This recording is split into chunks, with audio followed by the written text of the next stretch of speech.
Martín, muchas gracias por habernos convocado de nuevo. Y bueno, el texto les llama del viaje, claro, como no podía ser de otra manera, a través de los ríos. Esa foto, por desgracia, no es mía, o sea, no soy yo, no quisiera. Y simplemente quizá acercarles un poquitito a la Antártida. La Antártida es el gran desconocido, bueno, ahora ya no tanto, evidentemente, pero se descubrió en 1819, cuando Australia me parece que fue en el 1606 y Nueva Zelanda en 1642 o 43, una cosa así. O sea que es uno del último gran continente que se descubrió. Y bueno, pues nos pasa casi lo mismo que pasa en el fondo del mar, que también hay muchas zonas de la Antártida que no son conocidas, que nadie las ha pisado, incluso que no tienen nombre. Claro, y esta no tenía nombre, no es que esto no son como las ciudades, los nombres de las ciudades que se les quita a un político para poner el político es lo contrario, no tenía nombre y por eso lo pusieron. Como veis, es un continente muy alejado de cualquier parte. Bueno, muy alejado si ponemos la escala desde la península antártica, que es ese espigón que sale de la Antártida, es casi un círculo, pues ese espigón que sale dirigiéndose hacia Sudamérica, la continuación de la cordillera de los Andes, pues esa distancia que hay son aproximadamente 1000 kilómetros. Bueno, con eso ya nos hacemos un poquitito de la idea. Hacia África, que la tenemos arriba, pues son 3100 kilómetros, 3200, y luego prácticamente la misma distancia hacia Australia y hacia Nueva Zelanda. También, si mantenemos esa escala, pues vemos que prácticamente es una esfera que tiene como 2000 kilómetros de radio, o sea, unas dimensiones muy grandes. En total hace 14 millones de kilómetros cuadrados. Como se nos escapa de escala, pues es como 30 veces la superficie de España. O sea, como 30 veces España es la Antártida. Y de la cual es la zona por la que se mueven la mayor parte de las bases, que la mayor parte de las personas que van a la Antártida, de los aventureros, de los deportistas y de los turistas, están en ese puntito, en el extremo de esa península antártica. Hay unas dimensiones que luego comentaremos algo sobre ellas. ¿Qué más cositas tenemos de la Antártida? Bueno, claro, entre otras cosas, ¿por qué se descubrió tan tarde? Porque rodea la Antártida una corriente oceánica gigantesca, tremenda, que tiene una longitud de unos 25.000 kilómetros, y la corriente es de 130 millones de metros cúbicos por segundo, que es bastante. Piensen ustedes en lo que les cuesta el metro cúbico del agua en sus casas, pues empiezan a multiplicar para llegar a 130 millones de metros cúbicos. Eso, para hacer un equivalente más cómodo, es como 100 veces el caudal de todos los ríos del mundo. Esa es la corriente que da vueltas a la Antártida. Y claro, por la parte precisamente de esa unión, lo llamado pasaje de Drake o Mar de Oces, la unión entre la península antártica y Tierra del Fuego, ese estrechamiento, pues hace, por varias razones, hace que haya unas corrientes y unos vientos tremendos, porque con la atmósfera pasa exactamente igual que con la corriente circumpolar. Y bueno, eso provoca que sea uno de los lugares más peligrosos y peores del planeta. Todos los que hemos ido a la Antártida hemos tenido suerte si no hemos franqueado sin marearnos demasiado. Bueno, la Antártida es el continente de hielo. Ya saben que está prácticamente cubierto totalmente de hielo, pero de mucho hielo. O sea, el espesor medio del hielo, cuando tú caminas sobre la Antártida, no sobre la península, claro, pero tú caminas sobre la parte central de la Antártida, estás caminando sobre una capa de 3 kilómetros de hielo. O sea, tienes bajo los 3 kilómetros de hielo hasta llegar a la roca. Y en algunos puntos llega a haber hasta 5 kilómetros de hielo. De ahí esas cifras tan grandes de hielo que se habla, y de ahí esas ideas catastrofistas. Si se fundiese toda la Antártida, pues se elevaría el nivel de las aguas de más de 60 metros. O sea que en Madrid no nos enteraríamos mucho, claro, pero por aquí tendríamos más. Pero bueno, no se preocupe, yo puedo prometer y prometo que la Antártida no se va a descongelar. Se lo puedo prometer, o sea, desde hace millones de años la Antártida ha permanecido con esa capa de hielo. Incluso las ideas más catastrofistas del cambio climático hace que nunca se fundirá toda la Antártida. Incluso hablando de unos aumentos de temperatura global altísimos, pero ni siquiera se ha fundido la Antártida. Se podrá fundir parte de la Antártida, se perderá el hielo de la zona de la península antártica, pero pero nunca subirá por encima de 60 metros el nivel de las aguas del mar, debido al volumen de hielo que tenemos aquí. Bueno, lo que ven alrededor de la Antártida, pues, bueno, esto es una imagen creada, vaya. Lo que ven alrededor de la Antártida no son nubes, eso es hielo. Es el hielo que se forma, igual que en el Ártico. En el Ártico, la Antártida es un continente, o sea, debajo de esa masa de hielo gigantesca hay tierra, hay roca. El Ártico no, el Ártico es un océano, que cuando llega el invierno, llega frío, claro, deja de recibir la radiación solar, se enfría y se forma hielo encima, un hielo de un espesor de 1 metro, 2 metros, eso es el Ártico. En el caso de la Antártida, en las aguas que lo rodean ocurre igual, se forma una masa inmensa de hielo marino, de agua congelada, que es como 19 millones de kilómetros cuadrados, o sea, más grande todavía que la Antártida, que ya les decía que como 30 veces España, o sea, como 40 veces España es ese hielo que se forma. Se forma a unas velocidades gigantescas. Me parece recordar que se forma a un ritmo, cuando llega el invierno, de 100.000 kilómetros cuadrados por día.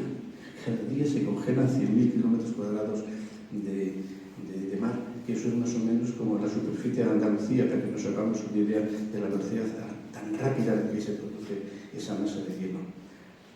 Por supuesto, es el lugar más frío del planeta, más frío. O sea, no está Miguel Ángel Julián, pero se lo puedo decir.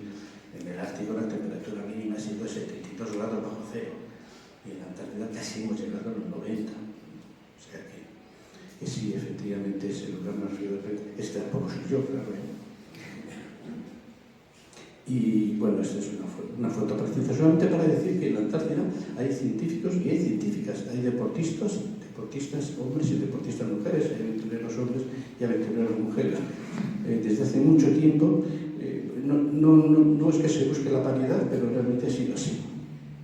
Yo cuando era jefe de base en el año 96, 1900, el siglo pasado, en el 96, el número de científicos y de científicas en la base española era el mismo número de hombres que de mujeres. O sea que desde hace tiempo, porque siempre se busca a la persona más adecuada para que vaya a ese lugar.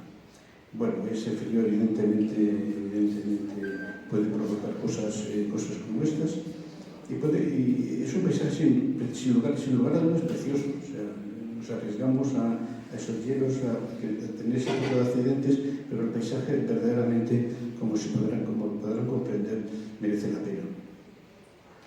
Pero es un paisaje peligroso porque estamos muy lejos de los operativos de rescate, como bien sabe Héctor, y entonces pues se puede pasar cualquier cosa en cualquier momento. Este es un barco real, es el primer barco de turistas que fue a la Antártida. No fue su primer viaje cuando le ocurrió esto, pero bueno, pues así terminó el Explorer. Por suerte no falleció nadie en la desgracia. Si vas en avión o te mueves en avión por la Antártida, también te puede pasar esto. O sea, es relativamente corriente, claro. El número de accidentes en esos lugares con condiciones mínimas de control aéreo o de control marino, pues es relativamente alto en proporción con otros lugares. Bueno, incluso el paseo el caminar por encima del hielo te puede pasar ese tipo de cosas, las grietas que hay en esa masa de hielo. Esta foto está tomada en un accidente que ocurrió estando yo allí. Esto en un vehículo chileno donde perecieron los cuatro pasajeros. Sí. Los 4 científicos pasajeros perdieron la vida y se subieron una grieta, como bien parece. Y aquí les enseño una grieta donde, si ven en el cuadrante superior derecho, hay una manchita que tiene forma de un hombre. Pues sí, es un hombre. O sea, esos son 2 metros. O sea que las grietas normalmente pueden tener cualquier cantidad, diría un argentino, entre 5 metros, 10 metros, 200 metros, inclusive algunas de 300 o 400 metros. Luego una caída en esa grieta suele ser desgraciadamente brutal. Incluso los paisajes más idílicos y un paseo en barca más idílicos pues puede terminar en una tragedia. Son aguas que están como a 4 o 5 grados por encima de cero, claro, si no serían ya los 4 o 5 grados, pero 4 o 5 grados significa que están a 5 grados, pues que aguantas 5 minutos antes de morir, antes de tener una hipotermia. Si están a 4 grados, aguantas 4 minutos antes de tener más o menos eso es el tiempo que puedes aguantar, con lo cual las precauciones siempre son las máximas. Tienes que ir con unos trajes de supervivencia que ya no ven aquí, parecemos que vamos envueltos en un Teletubby. Ese sí soy yo, por fin. Y bueno, la otra cosa que no les he dicho es que en la Antártida no hay población autóctona, nunca hubo población autóctona. Luego volveremos a esto, probablemente las preguntas, si alguna vez pobló la Antártida alguien. Se comenzó a poblar cuando se descubrió en 1819, y ahora mismo lo que hay en la Antártida, las únicas instalaciones físicas que hay en la Antártida son bases científicas. Esta es una foto de una de ellas, en edificios separados. Luego os explicaré la razón por qué estén siempre separados y no hagan un rascacielos gigantesco que desde arriba tendrá unas vistas sensacionales. Ahora os explicaré las razones. Esta es la Antártida, nuevamente, y los puntitos significan el número de las estaciones que hay en la Antártida, las bases científicas que hay en la Antártida. Como ven, hay aproximadamente unas 60, de las cuales nosotros las dividimos en dos categorías, de invierno y de verano.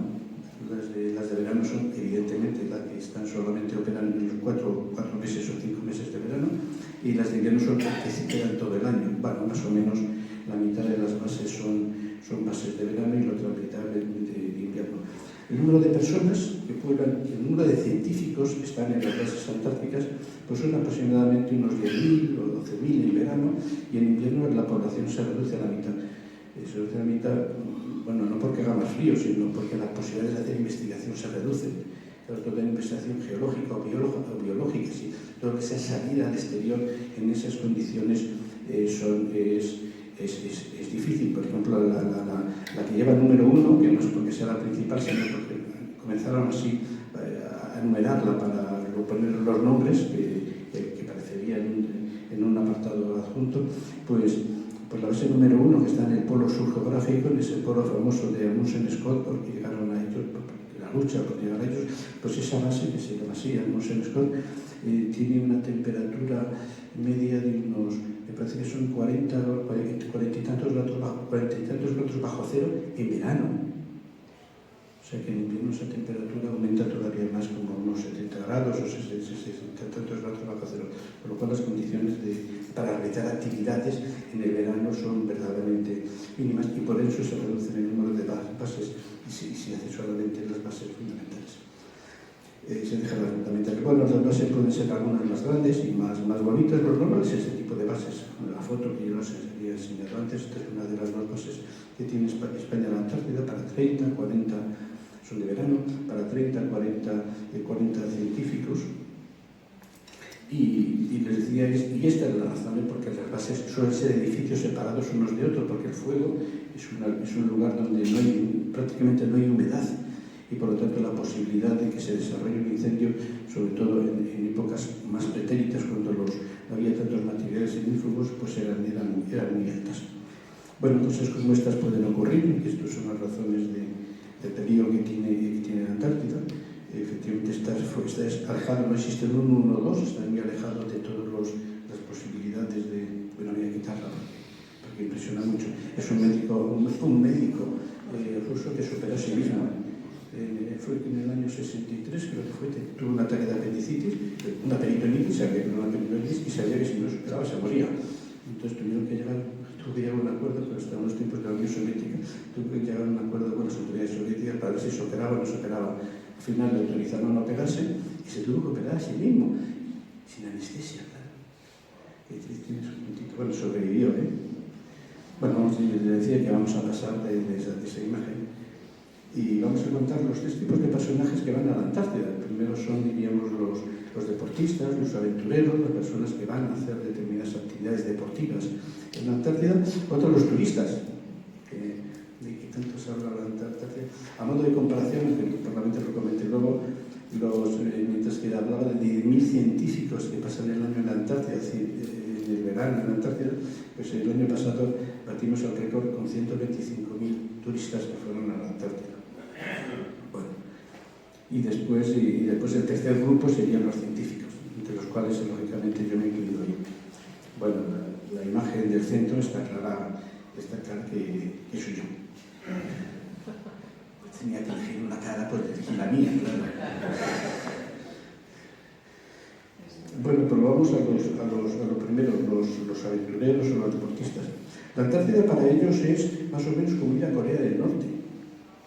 Sí, Alberto ya nos contaba que en Corea del Norte, primero, aparte de las dificultades para ir, aparte de lo que te puede costar, cuando llegas allí te asignan a una persona que vaya contigo a todas partes.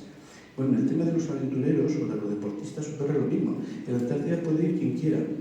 Vale. Puede ir quien quiera, pero el comité polar del país al que pertenece es el responsable de dejarte ir o no dejarte ir. Entonces te deja ir o no te deja ir si tú si garantizas que en caso de un problema médico o de un accidente hay un operativo de rescate. Está controlado ese tema. Y eso es, puede ser realmente caro y difícil. En el caso, hace 2 años, Antonio de la Rosa intentó cruzar en solitario remando el paso de Drake. Eso es decir, desapareció de Terrafuego de la península de Antártida, pasar por primera vez, la primera vez que se hubiera hecho, pasar remando en solitario en un barquito más o menos del tamaño de la mesa, pues intentó hacerlo y tal como entraba en la Antártida, entonces tuvo que pedir permiso al Comité Polar, y el Comité Polar dijo, sí, por supuesto puedes ir, pero, claro, en caso de que tengas un accidente, cuando tengas una avería, cuando estés parado en medio de ese paso de Drake, a 500 kilómetros y otro, pues hay que mandar un de rescate. Tú tienes que llevar un barco de rescate, tuvo que llevar un velero, tuvo que pagar un velero que fue con él del mes que tardaba en hacerlo, iba con él relativamente cerca de él, para en caso de que le ocurriese algo, poder acudir a él. Bueno, pues eso es lo que ocurre en el caso de los científicos. Esto, lo normal no es esto, cruzar los mares de alrededor de la Antártida. Lo normal es intentar lógicamente llegar al Polo Sur. El gran reto, como siempre, de todos nosotros, todos los aventureros y deportistas, es decir, llegar al Polo Sur. Y bueno, por la parte de la Sur, y cuando se llegó por primera vez al Polo Sur, pues claro, el récord hay que batirlo. ¿Cómo se bate el récord? Pues llegando antes, ahora está el récord masculino en 22 días, el femenino en 33 o 34 días, desde la costa, siguiendo esa línea más o menos, esa línea roja o la línea azul, dependiendo, pues ese es el récord. Y cuando ya digo se batió ese récord, pues ahora atravesar el continente, bueno, ya se ha hecho también.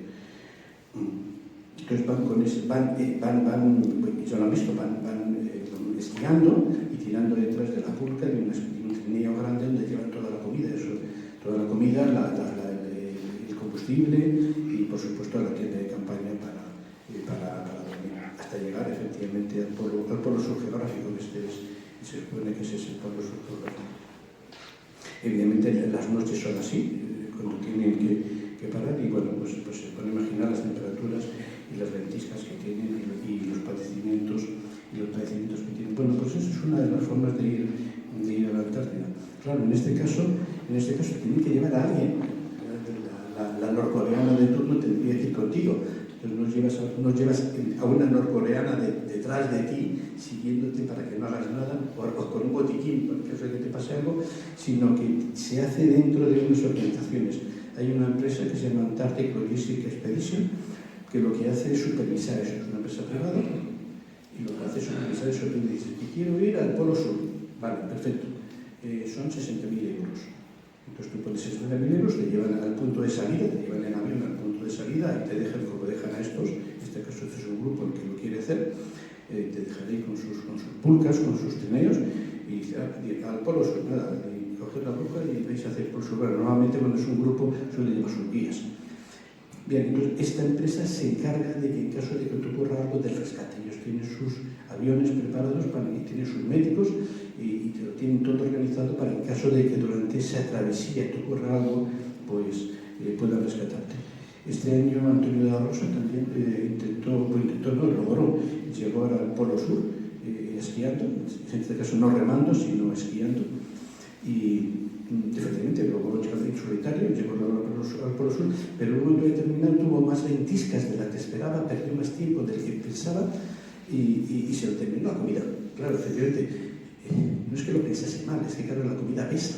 Cuanto más comida llevas, pues efectivamente más peso tienes ese pulca, ese trineo, y por lo tanto te cuesta más avanzar. Lo que tienes que llegar a un equilibrio muy difícil, y no tuvo mala suerte por esos vientos, entonces tuvo que llamar a esta empresa y decir, oye, que me falta comida y combustible, bueno, no pasa nada, te dejamos a 20 kilómetros por delante de ti, mañana te dejamos comida con más comida y más combustible. Es decir, si tienes que llevar toda esa logística asociada, con lo cual eso es lo que hace complicadísimo el ir a la Antártida.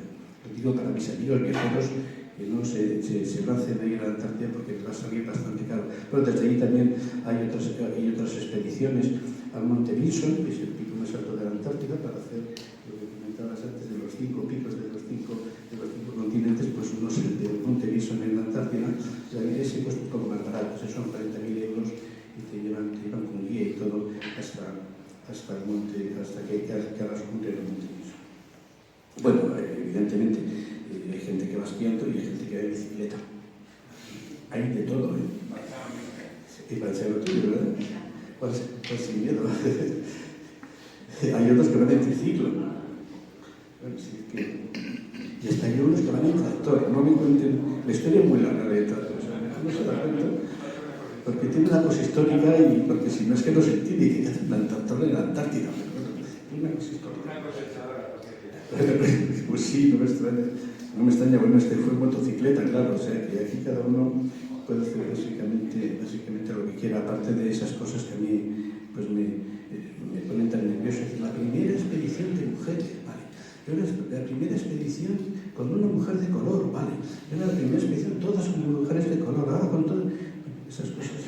En fin. Y porque murió Yorkida, que si no era la primera, pues expedición con Yorkida. Y claro, bueno, yo un día patrociné una de ir al Polo Sur bailando a la conga. No me salió. Por el precio se nos ponía primitivo. Bueno, y tenemos hay cosas más interesantes, que es no solamente llegar al Polo Sur, sino recorrer la Antártida en vehículo como este. En ese caso de Ramón Larrañaga, de un explorador español, el mejor explorador español y uno de los mejores exploradores polares del mundo en estos momentos, que diseñó este trineo de viento. Es un trineo tirado por cometas que permiten no tener que empujar tú por una parte y por otra parte ser absolutamente ecológica, no como el tractor o como la moto que va utilizando gasoil y por lo tanto contaminando. Bueno, en este caso no, y con esto puedes entrar en zonas que, porque él lo utiliza no solamente para batir récords, sino para recorrer zonas que no se recorren normalmente y por lo tanto hacer labor de exploración geográfica. Bueno, en el caso de los turistas, pues en el caso de los turistas es lo más sencillo, pues se paga uno un billete para un crucero y ya está. Normalmente la mayor parte de los viajes tienen lugar en esta parte, que es la parte más cercana, claro, son 1000 kilómetros, que son 3 días de navegación. Si nos vamos a Sudáfrica pues sería el triple de navegación y por lo tanto es la razón de que la mayor parte del turismo se asienta en la península antártica. Son cruceros, pues bueno, desde 80 pasajeros a cruceros de 500 pasajeros y algunos probablemente de más. Y están muy regulados, ¿eh? Siempre están regulados porque hay una asociación de operadores del turismo antártico que les marca las pautas, de qué hay que hacer y qué no pueden hacer. Yo he estado hace unos meses, he estado en uno de ellos y la verdad que me sorprendió porque siguen a rajatabla esa normativa que tenemos de no acercarse a menos de 5 metros de un pingüino o de una foca, pues lo cumplen y te obligan a cumplirlo a todos, absolutamente a todos los turistas que van. Cuando bajábamos a tierra, bajamos de 5 ocasiones a tierra, seguíamos una línea que nos establecían. Éramos como lo del Everest, igual que tengo algunas fotos todos en fila como en el Everest, pero bueno, pero eso te permite que el impacto que tienes las pisadas sea mínima. Había unas máquinas para limpiar las botas con unas catiuscas altas con las que bajábamos a tierra para evitar la tierra, bajábamos a hielo, para evitar que pudiésemos llevar algún tipo de semilla o algo contaminante que luego se pudiese extender en la Antártida, como de hecho ha ocurrido. Hay casos de especies que son de fuera que hemos introducido por los científicos sin quererlo, porque se han ido introduciendo y que ahora hay que quitarlas porque en algunos casos ocupan espacios ecológicos de especies autóctonas y de algunos animales, como por ejemplo, no en la Antártida, pero sí en islas subantárticas, como Georgia del Sur, donde nosotros introdujimos las ratas. No las llevamos, es profeso, pero bueno, iban en un barco y ahora hay que hacer unos esfuerzos tremendos para terminar con ellos, porque las ratas terminan con todos los mitos. La nidificación allí, como no hay árboles, pues se hace en el suelo y por lo tanto muy asequibles a las ratas. Esta foto no sé por qué se las puse, yo creo que porque es francamente bonita. Bueno, es parte de las actividades que se hacen con los turistas, pues se les dan esta vuelta, como bien llevan esos trajes rojos que son trajes de supervivencia. A mí me preocupa más que ese turismo masivo de los barcos, de los cruceros. Hay un crucero con 300 personas, el mío éramos 300 y pico personas, 300 pasajeros, aparte de la marinería. Pues me preocupan más que ellos, me preocupan ese tipo de barcos, ese tipo de goletas que también se alquilan. Tú llegas, alquilas y también siguen, en teoría siguen la misma normativa, pero la realidad no es la misma. Si tú vas con 300 personas y alguien se acerca a un pingüino para darle un capón, pues siempre habrá alguien que le haga una foto, o cientos de personas que le hagan una foto. Esas fotos se extienden por las redes y entonces la Asociación de Turismo Antártico pues puede llamar la atención a los propietarios de esa naviera y dice: la próxima vez que ocurra esto, no os damos la autorización para viajar. En el caso de estos puede ocurrir lo mismo, pero claro, si son 5 o 6 lo que van, pues como muy español, bueno, no son españoles lo barcos, pero y dicen: oye, nos acercamos un poquito más, a metro y medio, que me salen unas fotos preciosas, pero no me saquéis fotos haciéndolo. Llegas a un pacto de caballeros y pueden hacer cualquier cosa, pueden entrar en otras zonas que no está permitido, no está autorizado. Hay zonas de la Antártida que no podemos pisar ni los científicos, está prohibido. Entonces, para pisarlas ahí, claro, porque son de especial valor ecológico, pero tienes que pedir un permiso especial. Si está bien hecha el planteamiento científico, te lo autorizan, pero no puedes hacer más que eso. Yo he visto un barco de estos, de veleros, desembarcar allí. No es de nadie, pues ya está, desembarcan. Por lo cual, a mí me preocupan más estos barcos pequeñitos, el número de personas es muy limitado, que los barcos grandes, que yo creo que siguen, estoy seguro, siguen la normativa al pie de la letra. Y el tema de los científicos, pues ¿qué les voy a contar? Que bueno, que nos movemos con muchos medios, tenemos los medios a la disposición, dependiendo del tipo de investigación que hagas, sin lugar a dudas, pero también hay momentos que eres tú quien tienes que tirar de todo, que realmente es complicado. Evidentemente la climatología de la zona pues lo hace complicado. En cualquier momento te encuentras con situaciones como estas, o tipos de trabajo en el exterior que no son nada fáciles de ejecutar. Y si queréis, enseño un poquitito cómo es una base antártica. Bueno, algunas de las fotos son mías, de cuando estuve allí, otras las he cogido de internet, que es donde mejor se cogen las fotos de todo. Pero bueno, este es un laboratorio pequeñito de la base Juan Carlos I. Esto es una mujer, también de esa época, para que se vea que continuamente hay mujeres en la Antártida. Aquí tenemos que comienzan las dificultades. El científico normalmente, hay dos tipos de científicos, como hay dos tipos de base, de verano y de invierno. Los de verano pasamos como mucho 4 meses, los de invierno pasan todo el año. Evidentemente las condiciones de ese entorno ya son totalmente distintas. En cualquier caso, de entrada nos encontramos con esto. Este grupo está formado por son todos geólogos, uno es portugués, otro es español y otro alemán. Hoy entramos con las diferencias de culturas, con las diferencias de formas de pensar y con las diferencias, evidentemente, de idioma, con lo cual las convivencias en esos sitios se resienten mucho. Evidentemente, el científico allí tiene que hacer cosas que no está acostumbrado a hacer aquí. Aquí normalmente hace cosas como hace salir por la escotilla de un barco. Todos tenemos en nuestro laboratorio, pues tenemos nuestro ascensor, claro, entre otra cosa para el caso de personas con discapacidades. Y ahí no tenemos que movernos como se puede. En las condiciones de habitabilidad pues son pequeñas, y que ya veis, pues tienen un futbolín y una mesquilla, una esta de billar, y esta es una base relativamente grande. Pero claro, la vida es muy dura. O sea, estar metidos en un sitio pequeñito pues provoca muchas fricciones, muchísimas fricciones. Hay quien dice que es como un gran hermano. Yo me niego a aceptar eso. El gran hermano, sí, por favor. El gran hermano son media docena de tipos y divas metidas en un sitio, y iba a decir de vagos, bueno, no pretendo faltar, yo soy un tipo a pasar ahí el tiempo, pero aquí se va con una misión clarísima, que es una labor científica, y ese es nuestro ideal, y eso es lo que queremos hacer, y eso cambia totalmente los planteamientos. Aquí todos tenemos nuestra razón de ser, pero la convivencia es muy complicada. Todos ustedes son viajeros y saben que la convivencia es complicada, y los viajes, cuando existe el cansancio o cuando existe la tensión de la zona, de la situación, pues se surgen las fricciones con gran facilidad. Normalmente, claro, te vas a la Antártida sin familia. Hay un par de bases que tienen familias, pero son testimoniales, una argentina y otra chilena por razones históricas, pero normal no es eso, es normal que se va o el hombre o la mujer, el científico o la científica, y deja fuera, claro, dejar aquí a su familia, con lo cual, pues se pueden imaginar. Eso es mucha tensión, porque siempre estás preocupado. Ahora mismo los medios, tienes medios para comunicarte, estás funcionando por WhatsApp, por lo cual puedes comunicarte con la familia a diario, mandar fotos de pingüinos a diario, a tus hijos, etc. Yo la primera vez que fui, claro, los años pesan, y me comunicaba con mi mujer por telegrama, por código Morse. O sea que las cosas han cambiado a mejor, evidentemente, pero pese a todo están lejos. Tú no sabes lo que le está pasando a tu familia. Eso lo tiene, hay un ronron interno continuamente.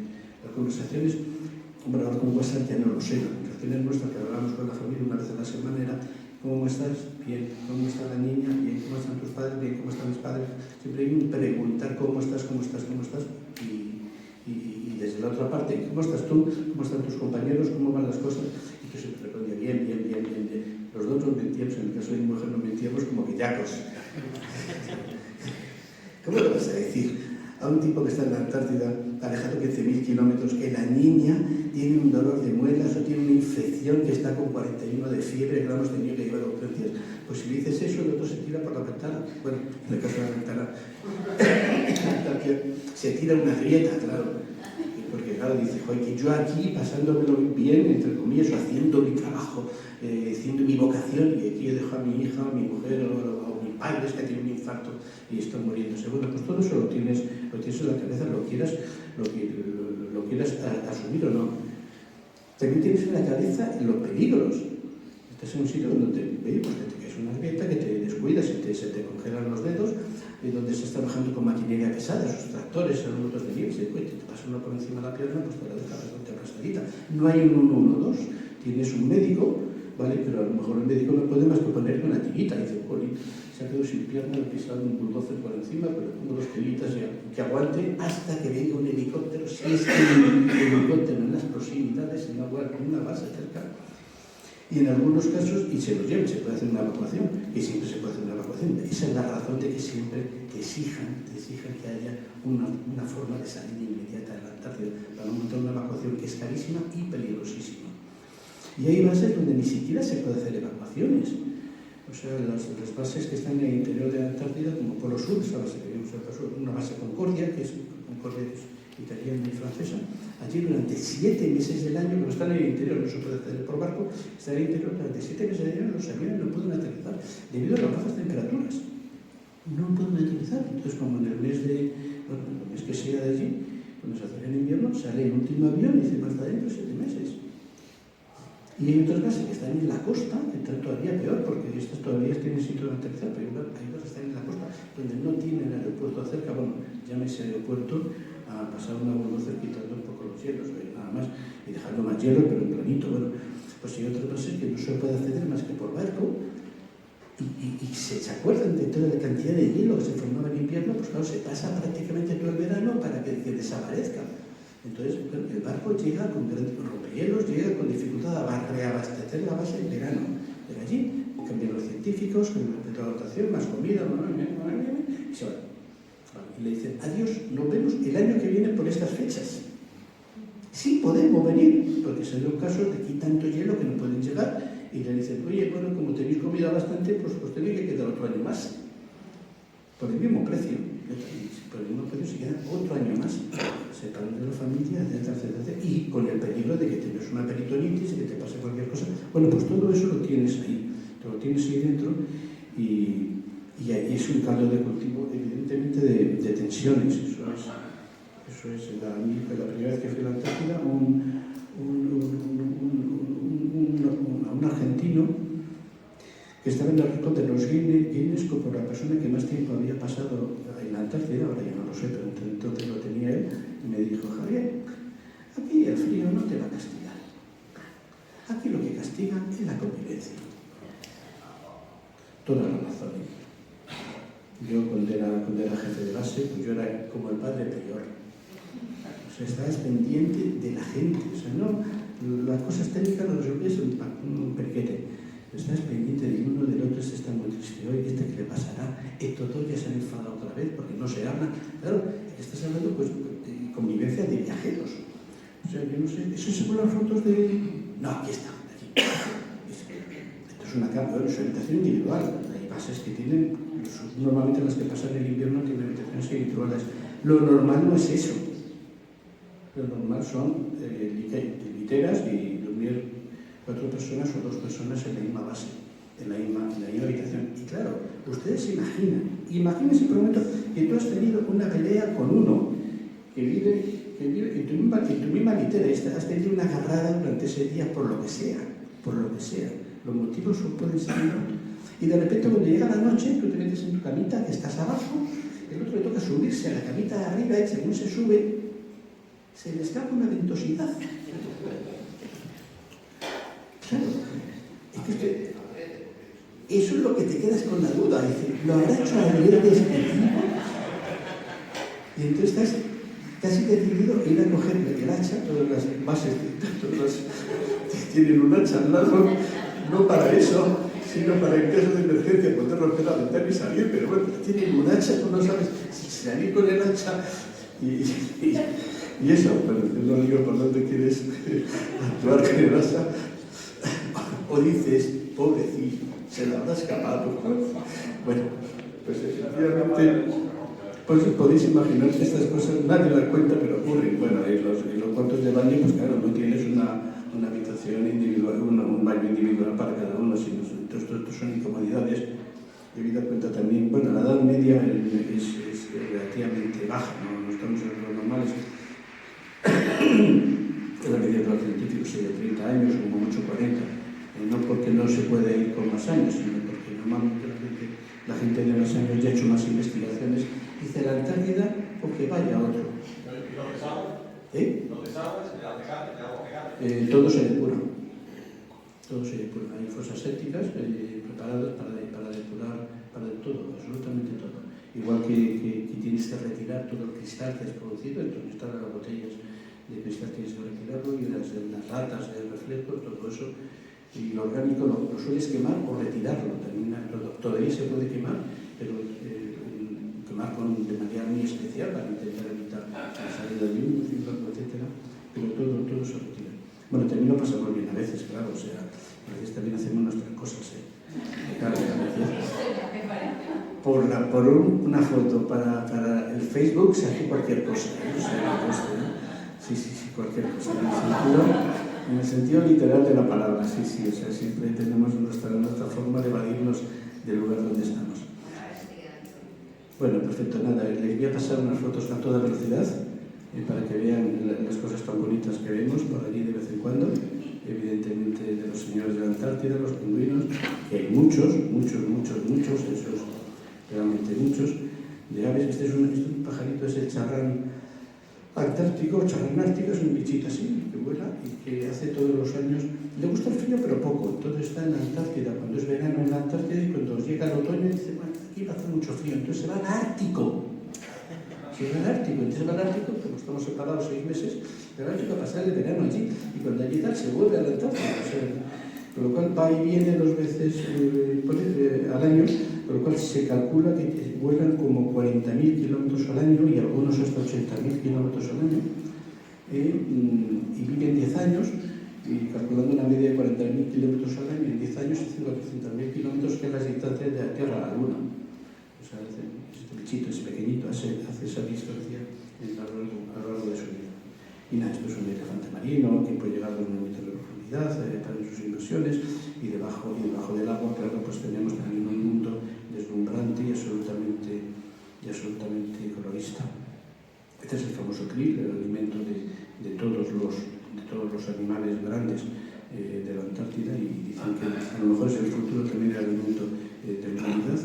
Yo quería dedicar un minuto a contarles que la Antártida es una ventana a la esperanza, y que se explicó por qué. Pasamos un periodo en el que hubo reclamaciones territoriales de media docena de países que querían trozos de la Antártida para poder explotarlos, para poder declarar soberanía sobre ellos y poder explotarlos.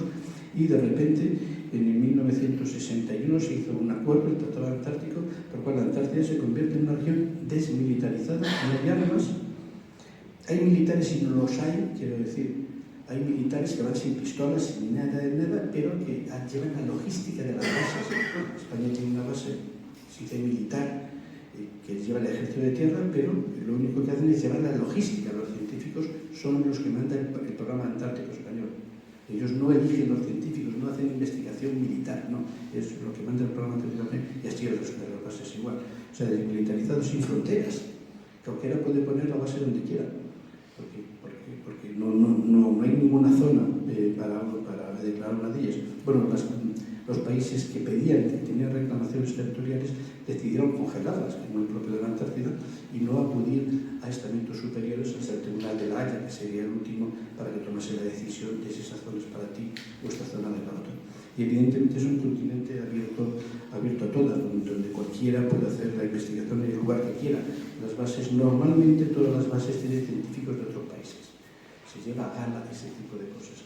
Y se lleva a gala, bueno, actualmente de los 12 países iniciales, que son ese círculo pequeñito interior, pues ahora mismo son 57 países los que forman parte de ese tratado antártico y que han decidido que la Antártida sea simplemente un continente